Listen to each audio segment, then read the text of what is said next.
अगर आप इस वीडियो को पूरा देखते हैं तो आप किसी भी प्रकार की कोई भी मोटर को वाइंडिंग करना सीख सकते हैं। और यदि आप इस वीडियो को पूरा देखते हैं तो आपको वाइंडिंग करते समय जो भी परेशानी आती है उन सभी का सॉल्यूशन आपको इस वीडियो में मिलने वाला है। तो इसके लिए बस आपको इस वीडियो को पूरा देखना है और ध्यान से सुनना है।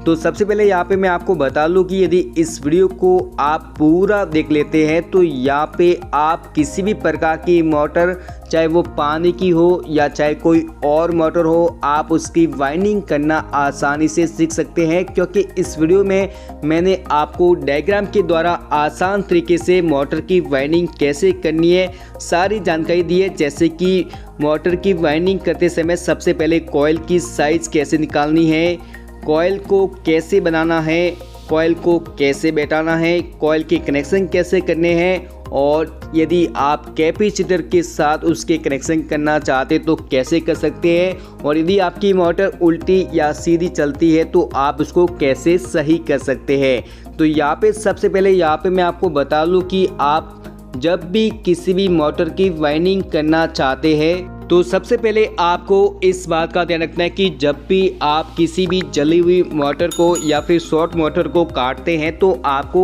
इस बात का ध्यान रखना है कि यहाँ पे जो ऊपर वाली जो कॉइल है या फिर नीचे वाली जो कॉइल है, जो रनिंग और स्टार्टिंग कॉइल है, उसका कौन सा सेट है, मतलब 2 का सेट है, 3 का सेट है, 4 का सेट है या 5 का है, और कॉइल कहाँ से कहाँ तक लगी हुई है, 1 से 6 है, 1 से 8 है या फिर कहाँ से कहाँ तक लगी हुई है, वो आपको ध्यान में रखना है। और साथ में इसके जो कनेक्शन है वो भी देख लेने हैं, और इसके अंदर जो वायर है वो भी देख लेना है। कभी कभार डबल वायर भी चलता है तो कभी कभार सिंगल वायर भी चलता है, तो ये आपको ध्यान में रखना है।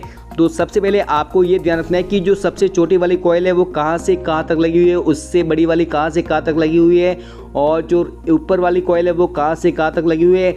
इन सभी बातों को आपको ध्यान रखना है, क्योंकि आपने जैसे काटा था बिल्कुल वैसा आपको लगाना है, इसलिए आपको काटने से पहले उसको ध्यान से देख लेना है। अब यदि आपने देख लिया तो सबसे पहले आपको ये जो मोटर के खाँचे यहाँ पे आप देख सकते हैं मैंने बना लिए है, इन खाँचों को आपको सही से साफ कर लेना है। यहाँ पे मैं आपको डायग्राम के द्वारा बताने वाला हूँ, इसलिए मैंने यहाँ पे डायग्राम के अंदर बना लिया है। अब यहाँ पे आप देख सकते हैं कि इन खाँचों को यदि आपने साफ कर लिया तो फिर यहाँ पे इसके अंदर पीवीसी पेपर आपको सही से बैठा लेना है। और यदि आपने पीवीसी पेपर बैठा लिया तो सबसे पहले आपको कॉइल की साइज निकालनी है। तो सबसे पहले आपको इस बात का ध्यान रखना है कि आपकी जो सबसे छोटी वाली कॉइल है वो कौन से खाँचे से कौन से खाँचे के अंदर थी। तो मैंने यहाँ पे देखा कि मेरी जो कॉइल है वो 1 से 6 के अंदर थी, तो मैंने यहाँ पे 1 से 6 के अंदर इसकी जो साइज़ है वो निकाल दिए, और यहाँ पे थोड़ी बड़ी साइज़ निकाली ताकि आराम से कॉइल आ जाए। अब यहाँ पे इसकी साइज़ निकालने के बाद ये जो मेरे पास फर्मा है इसके अंदर हमें साइज़ को सबसे छोटे वाला जो है इसके अंदर हमने सेट कर लिया है। और सेट करने के बाद यहाँ पे आप देख सकते हैं कि आपके पास जो वायर का रोल है इसको लेना है, और यहाँ पे सबसे पहले जो बड़ी कॉइल है वो यहाँ पे आपको बनानी शुरू करनी है। तो यहाँ पे आप देख सकते हैं कि हमें इस प्रकार से कॉइल को बनाना शुरू करना है। यहाँ पे मैं आपको केवल एग्जाम्पल के तौर पर समझा रहा हूँ, आपके कई सारे टर्न हो सकते हैं या फिर कम या ज़्यादा हो सकते हैं, पर मैं यहाँ पे केवल 1 या 2 ही टर्न लेके आपको बताने वाला हूँ, क्योंकि मैं केवल ये बताना चाहता हूँ कि इसके अंदर आपको कॉइल को बनाना कैसे है। और इसका जो जब आपकी सबसे बड़ी कॉइल बन जाती तो फिर आपको छोटी के अंदर आपको ऐसे लेके जाना है। यहाँ पे आप देख सकते हैं कि सबसे बड़ी कॉइल बन चुकी है, फिर यहाँ पे छोटी के अंदर लेके जाता हूँ, और इसके बाद मान लीजिए कि ये वाली भी मेरी कॉइल बन गई। तो उसके बाद मैं क्या करता हूँ कि इसके बाद जैसे ये मैंने कॉइल बना रहा हूँ, आप देख सकते हैं कि ये मैं बना रहा हूँ, उसके बाद मैं इसकी जो ये टर्न पूरे हो जाते तो मैं इसके जो छोटी वाली कॉइल है इसके अंदर मैं इसको लेके जाता हूँ। तो इस प्रकार से आपको जो कॉइल का जो सेट है, चाहे 4 का है या 3 का है या 5 का है, तो आपको इस प्रकार से अपना जो कॉइल का सेट है वो बना लेना है। तो यहाँ पे आप देख सकते हैं कि मैंने ये जो कॉइल का सेट है वो बना लिया है, आपको भी इस प्रकार से बना लेना है।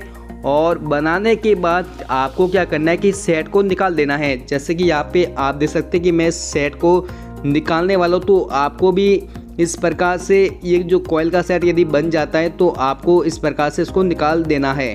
तो यहाँ पे जब सेट निकल जाता है तो यहाँ पे अपना जो सेट है उसको मैं आपको सही से दिखाने के लिए दूसरा सेट मैंने यहाँ पे बनाया ताकि आपको सही से ये दिखाई दे। तो यहाँ पे आप देख सकते हैं कि जो सेट है वो हमारा इस प्रकार से दिखाई देता है। अब हम इस सेट को अपने पास जो स्लॉट है, अपने पास मोटर के जो खांचे हैं इसके अंदर बैठाने वाले। तो सबसे पहले आपको क्या करना है कि जब भी आप इस सेट को मोटर के जो खांचे इसके अंदर बैठाना चाहते हैं तो सबसे पहले आपको इस बात का ध्यान रखना है कि जो सबसे छोटी वाली कॉइल है वो आपकी कौन से खांचे के अंदर थी, मतलब 1 से 6 के अंदर थी कि 1 से 4 के अंदर थी, वो आपको ध्यान रखना है। और इसके अनुसार आपको छोटी कॉइल को सबसे पहले लेना है और उसको बैठाना है और उसके बाद बड़ी को लेना है, उसके बाद बड़ी को लेना है। इस प्रकार से आपको ये मैंने इसके अंदर किस प्रकार से बैठा है इसी प्रकार से आपको बैठाना होता है। तो यहाँ पे आपको एक एक कॉइल को लेना होता है, परंतु मैं यहाँ पे केवल डायग्राम के द्वारा आपको बता रहा हूँ तो इसलिए मैंने यहाँ पे डायरेक्ट सभी को ऐसे बैठाया। तो यहाँ पे जैसे मैं आपको बता रहा हूँ कि सबसे पहले जैसे आपके पास सबसे छोटी कॉइल है तो वो मैंने यहाँ पे ऐसे बैठा हूँ, जैसे कि आप देख सकते हैं मैं कैसे बैठा हूँ। इसी प्रकार से आपको भी बैठाना है, जैसे ये मैंने बैठा ली।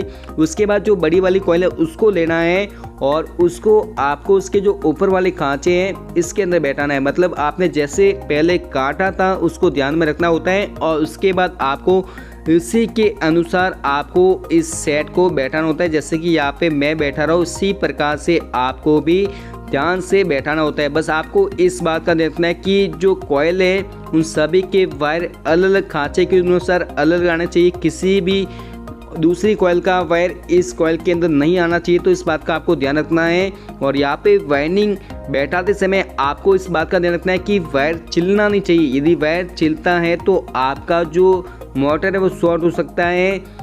और आपको इस बात का ध्यान रखना है कि जो ये वायर है वो पीवीसी जो पेपर आपने बैठा है उसके नीचे भी नहीं जाना चाहिए, तब भी आपकी मोटर शॉर्ट हो सकती है। तो यहाँ पे आप देख सकते हैं कि मैंने इस कॉइल को ऐसे बैठा है, तो आपको भी बिल्कुल ऐसे ही बैठाना है। जो यहाँ पे आउटर वायर है वो इस साइड होना चाहिए और इनर वायर इस साइड होना चाहिए, जो कि यहाँ पे आप देख सकते हैं। तो इस प्रकार से आपको मोटर का जो सेट है उसको बैठाना होता है। तो इस प्रकार से आपको जो रनिंग और स्टार्टिंग कॉइल है दोनों को सेट को आपको इस प्रकार से बैठाना होता है। और यहाँ पे जब आपका जो रनिंग सेट बैठ जाता है तो यहाँ पे आपको मैं बता लूँ कि आपको बिल्कुल ऐसे बैठाना होता है, जो कि यहाँ पे मैं आपको डायग्राम के द्वारा बताने वाला। जैसे कि दोस्तों यहाँ पे आप देख सकते हैं कि 1 से 6 के अंदर 1 से 8, 1 से 10 और 1 से 12 ये मेरे पास 4 का सेट था, तो यहाँ पे मैंने इसको बैठा लिया। अब इसके बाद आप देख सकते हैं कि ये रनिंग का सेट है। अब रनिंग का एक सामने वाला भी एक सेट होता है जो कि यहाँ पे मैं बैठाने वाला हूँ, जो कि यहाँ पे आप देख सकते हैं कि ये जो सबसे पहले मैं बैठा था वो 1 से 6, 1 से 8, 1 से 10 और 1 से 12। तो यहाँ पे हमारे जो रनिंग का जो सेट है वो दोनों कंप्लीट हो चुके हैं। अब इसके कनेक्शन कर लेता हूँ। तो कनेक्शन करने के लिए आपको क्या करना है कि जो आमने सामने के जो यहाँ पे वायर के चेहरे हैं इन दोनों को यहाँ पे आपको मिला के एक कर लेना है। और इसके बाद आपके पास जो रनिंग कॉइल के जो इनर वायर रहते हैं जो कि आमने सामने वाले होते हैं, तो इन दोनों को आपको साइड में रखना है, क्योंकि ये हमारे मोटर के कनेक्शन है जिसको मैं यहाँ पे आगे आपको समझाने वाला हूँ, वो भी डायग्राम के द्वारा।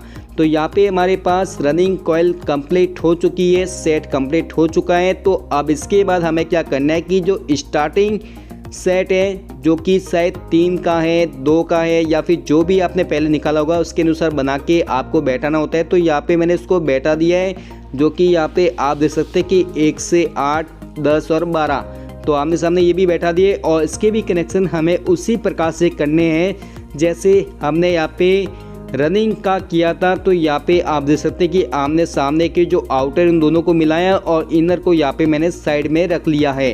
तो यहाँ पे हमारी जो मोटर है इसकी वाइंडिंग कंप्लीट हो चुकी है। बस अब यहाँ पे आपको क्या करना है कि जो ये आपको रनिंग और स्टार्टिंग कॉइल है इन दोनों के बीच में आपको पेपर लगा लेना है ताकि मोटर शॉर्ट नहीं हो। आपको इस बात का ध्यान रखना है कि इन दोनों के बीच में आपको पेपर लगाना ज़रूरी है, जिससे कि जो रनिंग और स्टार्टिंग कॉइल है वो आपस में टच नहीं होनी चाहिए। यदि टच होती तो आपकी मोटर जल्दी जल जाती, तो इस बात का आपको ध्यान रखना है। तो यहाँ पे मैंने पेपर बैठा दिए हैं और पेपर बैठाने के बाद अब यहाँ पे मैं आपको बता लेता हूँ कि इसके कनेक्शन कैसे करने हैं। तो कनेक्शन करने के लिए दोस्तों यहाँ पे मैंने इस मोटर को फिट किया तो 4 वायर निकले। तो सबसे पहले हमें क्या करना है कि जो ये ग्रीन वायर है और जो रेड वायर है इन दोनों को हमें एक कर लेना है। तो चलिए जो ग्रीन वायर है और यहाँ पे जो रेड वायर है इन दोनों को मिला के हमने एक किया। और इसके बाद हमारे पास जो फेज का जो एक वायर है वो हमने इससे लगा लिया है। तो यहाँ पे फेज का जैसे ब्लैक वायर है तो ब्लैक वायर हमने यहाँ पे जोड़ लिया। तो और उसके बाद आपको क्या करना है कि जो ये 2 वायर रहते हैं, जो कि यहाँ पे आप देख सकते हैं, एक तो ग्रीन रहता है और रेड रहता है, तो इन दोनों को आपको आपके पास जो मोटर का जो कैपेसिटर है, चाहे वो 10 का हो सकता है या 15 का हो सकता है, अधिकतर 10 का ही होता है। तो इन दोनों को यहाँ पे आपके पास जो कैपेसिटर के 2 वायर हैं, इन दोनों को यहाँ पे आपको लगा लेना है। और उसके बाद आपके पास जो फेस का जो एक और वायर रहता है, चाहे वो रेड हो या काला हो, तो यहाँ पे आपको जो रेड वायर है उसको यहाँ पे आपको जो मोटर के अंदर से जो रेड वायर निकला है उसके साथ लगाना है, ग्रीन के साथ नहीं लगाना है, क्योंकि ग्रीन ऊपर वाली कॉइल है जिससे कि मोटर जल सकती है। तो यहाँ पे आपको जो नीचे वाली कॉइल है जिसके रेड वायर हमने निकाले थे उससे हमने लगा लिया।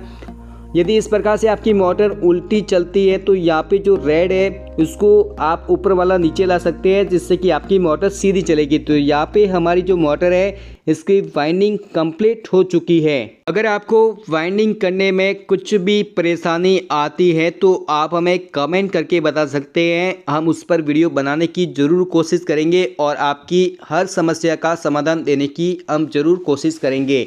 यदि आपको ये वीडियो पसंद आए तो प्लीज़ इस वीडियो को लाइक करें, शेयर करें और इस प्रकार के और भी वीडियो देखना चाहते हैं तो चैनल को सब्सक्राइब भी ज़रूर करें। Thank you.